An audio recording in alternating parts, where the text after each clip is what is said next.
बहुत दिन पर आमर 4 नंबर वार्ड रो जय टीटू एवं आमर नरसिंह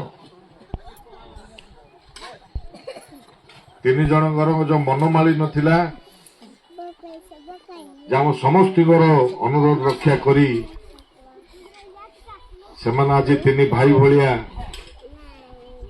आपणकर सामने मिशिचंती आने प्रत्येक दिन मो पाक आसती छोट मोट कम हो के बुलवा हो मु बारंबार मैं कथा कहती जदि मो पाखे मिसी जाते आपण मान से जिन देखी पार न से मु बोली मु एडी मिसनी तुम वार्ड रो माँ भौणी माने थिबे तांको सामने रे मिसिबो आम समस्त उपस्थिति रे ताहले जाइए तुम तीन भाई भाया गोटे मन को मन मिसला कम करके आग को बढ़ आम अनुरोध रक्षा कर मिसिले आज धन्यवाद देवी मोर से भाई मान को एवं मंचर बसवा मोर साथी माने बंधु माने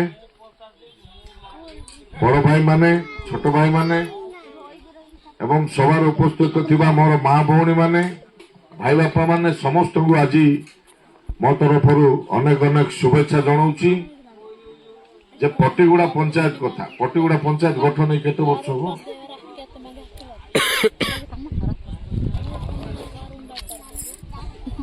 आम जन्म इनु पटिगुड़ा पंचायत गठन होती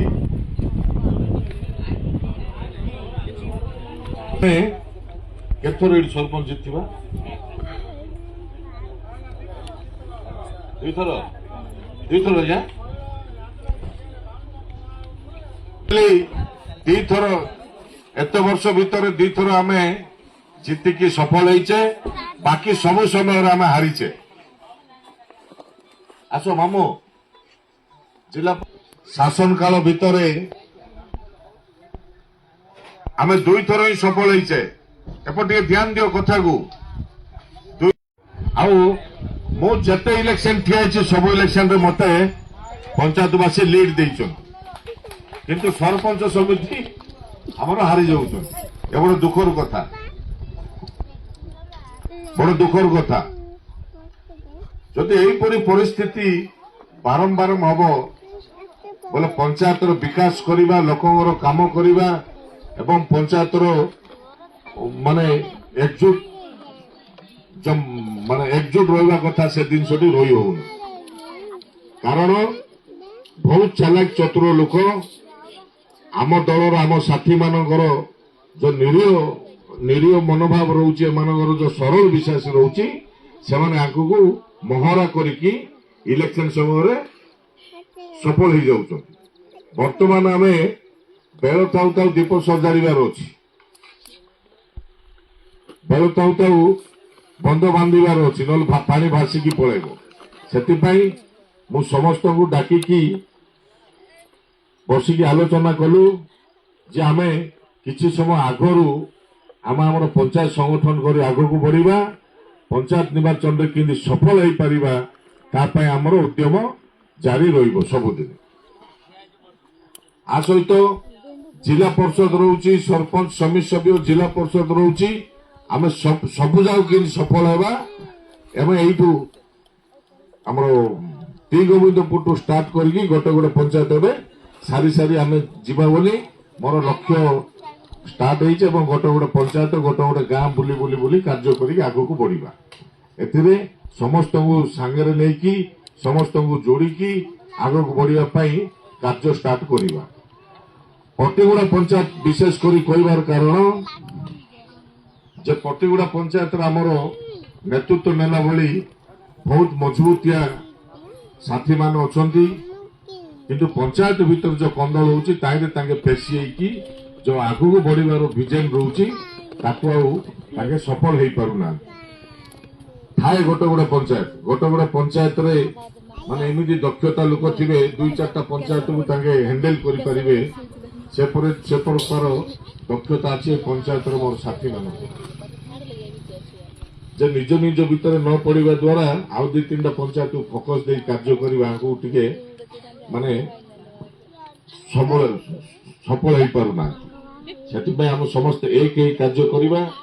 ବାକି এই পঞ্চায়েতକୁ ପଟିଗୁଡ଼ା ପଞ୍ଚାୟତକୁ ଏଇ 24-25-24ରେ ଜିତିଲା ପରେ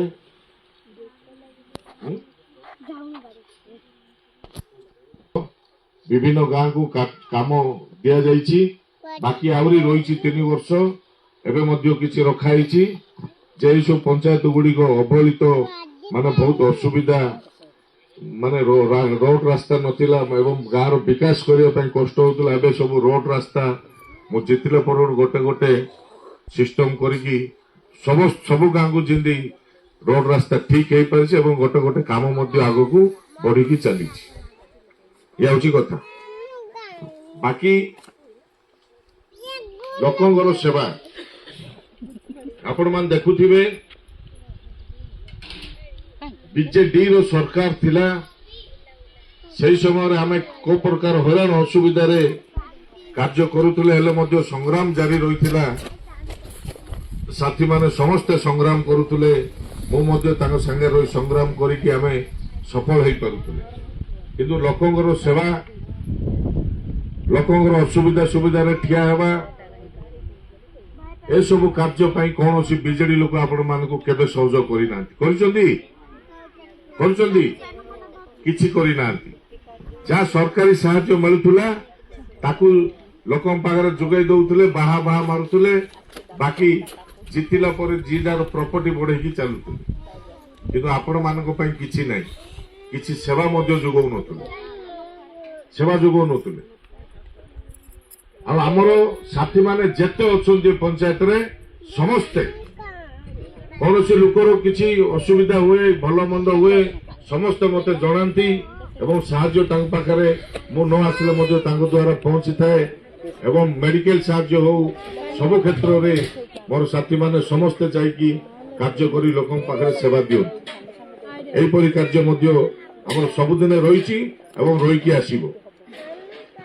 ଏ ପ୍ରକାର କାର୍ଯ୍ୟ ସାହାଯ୍ୟ ସେମାନଙ୍କ ଦ୍ୱାରା କେବେ ପାଇବେନି ଏବଂ କୌଣସି ନେତାଙ୍କ ଦ୍ୱାରା ଆପଣମାନେ ଏ ଜିନିଷ ସଫଳ ହେଲା ଭଳିଆ ଆପଣମାନେ ଫିଲ୍ କରିବେନି କି ଦେଖିବେନି। ତାକେ ଆସିବେ ନିର୍ବାଚନ ସମୟରେ ବଡ ଚିକଣ କଥା କହିବେ, ଭୋଟ ହାସଲ କରିବେ, ଭୋଟ ପାଇଲା ପରେ ଚାଲିଲେ, ତାଙ୍କ କାମରେ ତାଙ୍କେ ରହିଲେ, ତମର ଭଲ ମନ୍ଦ ଅସୁବିଧା ସୁବିଧାରେ ଆମ ଲୋକ ହିଁ କରୁଥିବେ ସିନା, ଆଉ ସେମାନେ କେବେ କାହାର କରିବାର ନାହିଁ। ଆପଣ ଏଟା ମାଇଣ୍ଡ ବୁଝନ୍ତୁ, ଏ କଥା କେବେ କରିବେନି। ଆମେ ଭଲରେ ମନ୍ଦରେ ଅସୁବିଧା ସୁବିଧାରେ ମୋର ସାଥୀମାନେ ନିଜେ ଯାଆନ୍ତି ପେସେଣ୍ଟ ମାନଙ୍କୁ ଧରିକି ଏବଂ ନିଜେ କାହାର ଅସୁବିଧା ଥିଲେ ତାଙ୍କୁ ନେଇକି ଆସନ୍ତି ଏବଂ ମୁଁ ନ ଆସିଲେ ମଧ୍ୟ ସାହାଯ୍ୟ ତାଙ୍କ ପାଖରେ ପହଞ୍ଚାନ୍ତି। ଏ କାମ କରୁଛୁ, ଆମେ ଏ କାମ କରିକି ଚାଲିଛୁ। ବାକି ପଞ୍ଚାୟତ ସଂଗଠନ ପାଇଁ ପ୍ରତ୍ୟେକ ୱାର୍ଡରେ ସଭା ସମିତି ହେଉଛି। ପ୍ରତ୍ୟେକ ୱାର୍ଡର ଲୋକଙ୍କୁ ନେଇକି ୱାର୍ଡରେ ଗୋଟେ ଗୋଟେ କମିଟି କରାଯିବ। ପ୍ରତ୍ୟେକ ୱାର୍ଡରେ 5-4 ଜଣ, କେତେ ଜଣ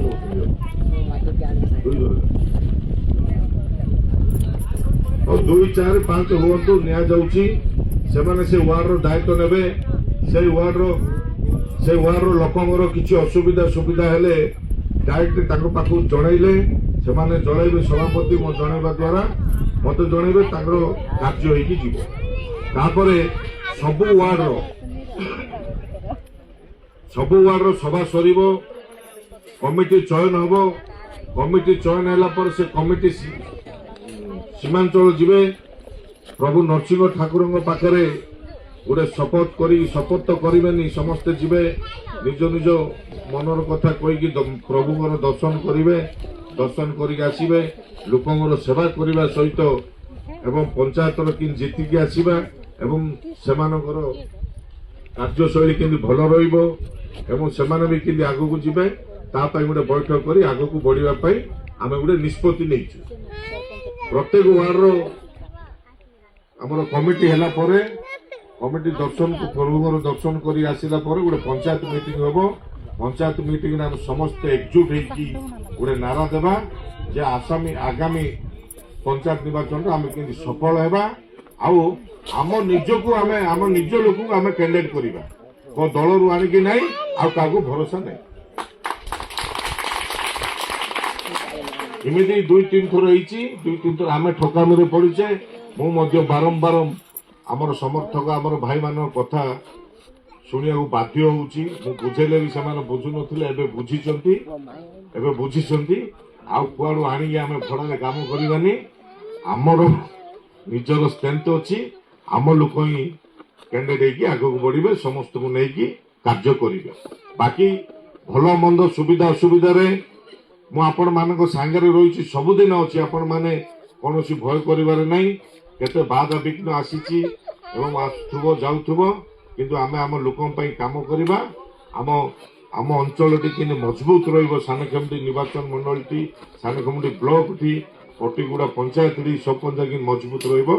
ଆମେ ଆମର ଲୋକଙ୍କୁ ସାଙ୍ଗରେ ନେଇକି କାର୍ଯ୍ୟଶୈଳୀ ଆଗକୁ ବଢେଇବା। ଏତିକି ମୋର ନିବେଦନ। ବାକି 4 ନମ୍ବର ୱାର୍ଡ ଆଜି ଖୁସି ଲାଗୁଛି, ସମସ୍ତେ ଏକଜୁଟ ହେଇକି କାର୍ଯ୍ୟ କରୁଛନ୍ତି ଏବଂ ଆଜି ଗୋଟେ ଯୋଉ ଜିନିଷଟି ହେଲା ମତେ ମଧ୍ୟ ବହୁତ ଖୁସି ଲାଗୁଛି। ଏବେ କାମ କରିବା ପାଇଁ ମତେ ମଧ୍ୟ ଇଣ୍ଟରେଷ୍ଟ ଆସିବ ଏବଂ ଯେତେବେଳେ ଯୋଉଠି କହିବେ ମୁଁ ଥିଲେ ନିଶ୍ଚୟ ପହଞ୍ଚିକି ସେ ଜାଗାରେ ପହଞ୍ଚୁଥିବି ଆମ ଲୋକଙ୍କ ସାଙ୍ଗରେ ମିଶିକି କାମ କରିବା। ଟୋଟାଲ କେତେଟା ୱାର୍ଡ ସରିଛି?